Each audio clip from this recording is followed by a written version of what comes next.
Well, new at 5:30, schools are out this President's Day holiday, but there are some new threats from the Trump administration targeting classrooms. Well, many of those school districts are coming up on a deadline to remove their DEI policies, and failure to do so could mean these schools in Ohio could lose millions in federal funding. 10 TV's Bryn Caswell has reaction from former students and state leaders. This letter here doesn't give a dollar amount for how much could be cut, but the clock is already ticking. Public schools and universities only have 14 days to comply.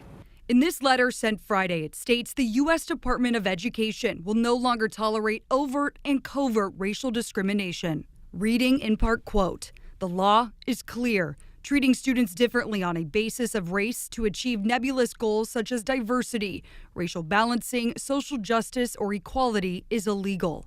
The letter bases its legal argument on the Supreme Court case where Harvard University was sued over its affirmative action policies. People that they can relate to. President of the Ohio Education Association, Scott DeMauro, calls the letter disturbing. What it doesn't do is anything to help kids in our public schools. All Ohio public schools and universities could be impacted if choosing not to comply.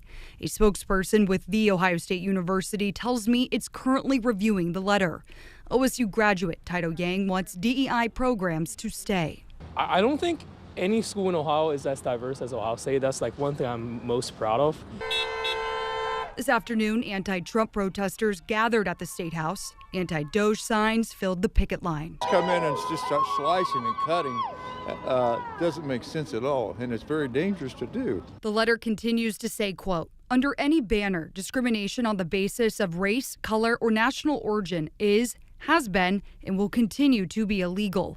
But DeMauro fears damage is already being done. It's really unfortunate because I think it's imposing a culture of fear on education, and that's not good for kids. I've reached out to the Department of Education and Workforce for a comment, but I'm still waiting to hear back. In Columbus, Bryn Caswell, 10 TV News.